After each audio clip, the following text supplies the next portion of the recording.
market participants, welcome back to the channel. So as promised in the last video, today we're going to have a detailed discussion on a stock by the name of CG Power and Industrial Solutions. So in today's video, we'll look at the business model of the company, we'll look at the revenue mixes of the company, and next we'll do a result and valuation analysis. Further, we'll look at the growth prospects of the company to decide whether the valuations are justified or not. And towards the conclusion of the video, we'll look at what you should do as a medium term or as a long term investor. So on that note, let's start the video.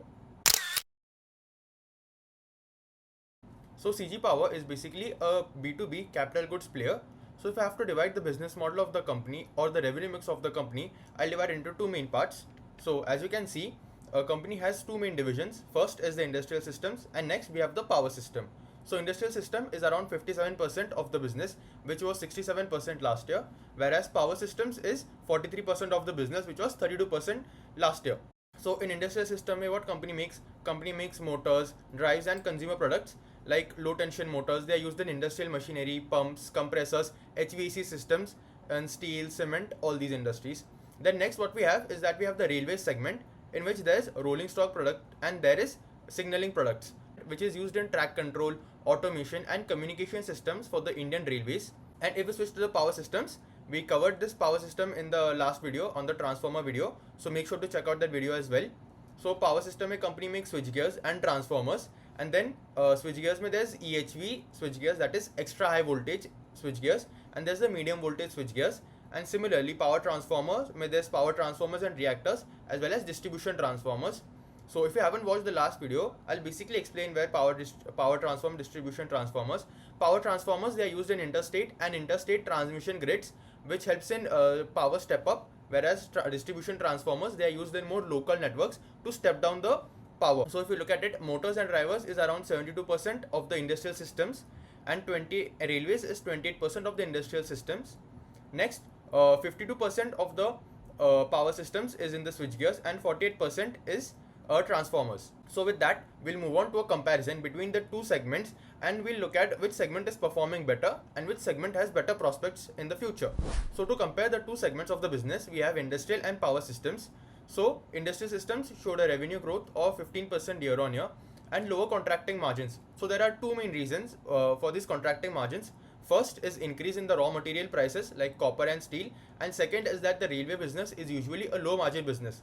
As you can see in the business of RVNL or IRCON, these companies or these contracts are usually done on a low margin basis because the government has a monopoly. If one company won't do it, then another company will do it, and hence these companies usually have to operate on a low margin business. So if I have to show it to you, I'll just show, if you look at it, yeah. So industrial systems mein company used to have a profit margin of almost 16% at its peak, which has now come down to around only 11%. Whereas if you look at power system ka margins are at 21%, and these margins are sustainable since the capex is not yet over. Even though company is still sitting on high operating leverage, the operating leverage might continue because company is still doing capex. So back to the presentation, unexecuted order book, that is UOB, in industrial systems is 3,231 crores, which is a year-on-year growth of 39%, and the order inflow is 3,500 crores, which is 25%. And one rule of thumb that you can use is that order inflow should be in line with the top line growth or in line or just above the top line growth in cases of companies where the turnaround time is low. And company is doing a capex in the high tension motors and railway products because demand is high there. Now if you look at power systems, power system has shown year-on-year revenue growth of 30%, and there are high improving margin as we saw around 21%, and management is saying that this is very sustainable going forward. If you look at the unexecuted order book, it is around 74,000 crore, which is a massive growth of 83% year on year. If you look at the order inflow, it is around 7,000 crores, which is a growth of 100%. That is, it is exceeding top line growth. So if you look at it, power system, a company has 100% more order book than industrial system. Industrial system is 3,500 crores, and power system is 7,000 crores. So even if you look at it, this 43%, I think that will improve to around 50 or 50% of the business going forward, and industrial systems as a percentage of business will reduce, and this will lead to what? First, expansion in margins, because power system is a high margin business and company is sitting on very high operating leverage as well. Guys, if you're liking the video so far, make sure to like and subscribe the video and share the video with your friends. Comment down below if you liked the video, and if you didn't like the video, make sure to let me know down that as well, so I can improve on further upcoming videos and provide better content for you all. Also, one thing I wanted to highlight is that the industrial system segment of the business, that is very capex related. So if there is a big capex in the economy, which was not really happening in the last year, I think that will continue. And if you see, look at it, 2022 was a major capex year, and in this we saw almost 90% growth in the industrial system business.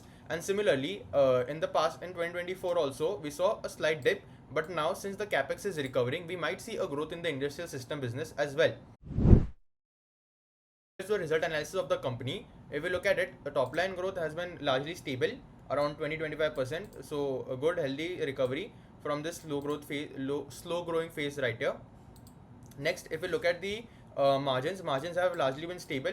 Two main reasons: dip in industrial system and uptick in the power system business, around 21% and 11% in this, right? But bottom line was not so great because of my margin decline. So top line growth was only 14%, 14 odd percent, which is not bad but not good as well.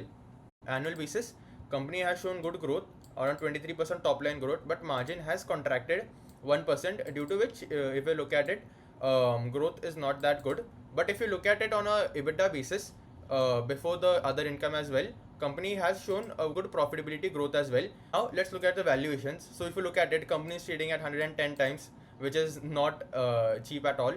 Plus ROC and ROE, if you recall, this was around, I think, 40 or 50%. Why it has decreased? First, company is doing heavy capex in the semiconductor business. Company is doing heavy capex on the industrial system business. That is why company has depressed ROE, ROC. So that is a bit depressed because company is doing capex.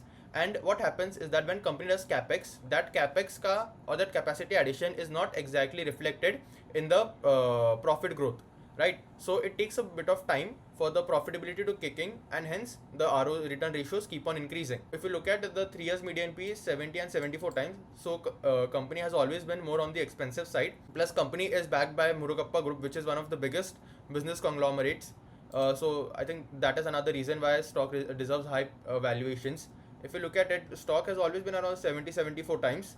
Now let's look at some of the reasons why CG Power gets such high valuations. So first is that it is backed by Murugappa Group, which is a big business conglomerate, and it is an established business. Next is that it's diversifying into high growth sectors like semiconductors. The company, in partnership with Renaissance, you can also read along.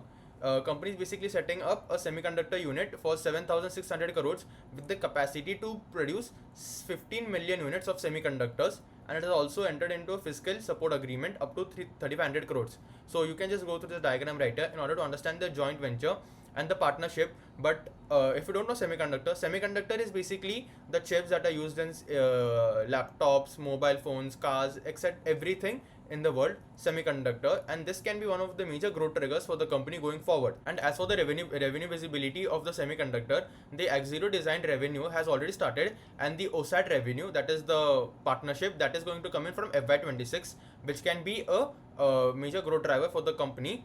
Company is also going into Kavach and allied products. So the company agreed to acquire 55% stake in GG Tronics, and this company is one of the four companies that has the certifications to supply to the Indian government or the Indian Railways for the TCAs, that is Kavach, in the range of 500 to 600 crores.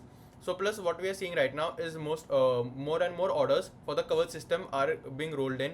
If you see IRCON, if you see HBL Engineering, most of the orders for the Vande Bharat or the Kavach system have now started to roll in, which were not in the last year.